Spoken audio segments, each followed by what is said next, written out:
For us, I mean, I think it's one of those conferences that I think is really important for my organisation. It's a fantastic networking opportunity, but also some of the speakers there I think you've got to keep your mind open to the industry, and we become a little bit tunnel visioned at times in terms of what we do.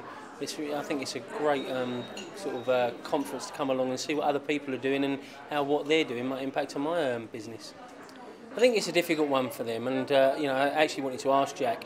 It's the expectations of players, and they're professional athletes, and I suppose what they do is that's what they do. They're professional sports people, and I think our expectations then are exceptionally high at times around what they can do and what they can achieve. I think once you've retired, it's different, but when you're playing and it demands on players' times and not just commitments from the playing, but from sponsors and from the club, it's quite difficult. So I think their impact's only probably more measurable when they retire from the game than it is during the game. I mean, they obviously have that wow factor when they turn up to events, but to ask them to really take that on board 365 days a year during their career, I think it's quite difficult. Well, I mean, funny enough, around players, Jermaine Defoe, we've just got some money through the Mayor's Legacy Fund for a project that's linked to Jermaine Defoe. It's called 18, which is obviously Jermaine's squad number at Spurs, and it's around targeting disaffected young men who are probably not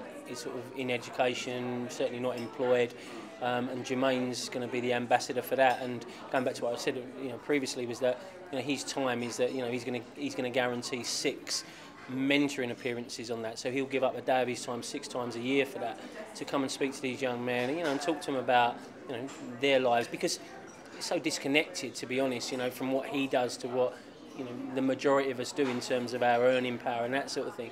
But to come along and just to give them some positive feedback and some I suppose some motivation to do what they're doing is really important, because the real hardcore work goes on every day.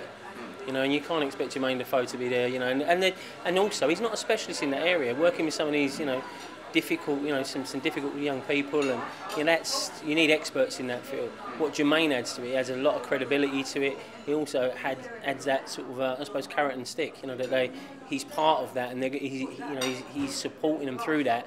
But the real delivery, day-to-day stuff goes on, 365 days a year. I think we're in a much more fortunate position. I think football being a national sport, where there's so much exposure to it, I think our job is probably a lot easier to engage than some of the other sports. I can't speak for rugby and cricket, but in terms of the profile of Premiership football, the worldwide profile, just the number of teams, the number of media websites, that type of thing, the exposure to it is huge. And most of our kids, if you want to play cricket, you need that equipment. You need the and you also, whereas football, it is pretty much pick up, play. You can do that on your own. So I think we're in a more beneficial position. I think our sport, because it is such a high profile, both in the media and within schools and within clubs, and I think we're a little bit easier for us. Yeah, I mean, we've got a huge number of projects coming on. I mean, we've just got an active women's project, which is targeting women who didn't particularly take part in sport. We've got that's about to take place. We've got a number of disability projects coming on, and quite a huge range of health and education projects. So it's always ongoing, and we're always looking for that, that next innovative project, that next one that's going to impact positively on the groups that we work with.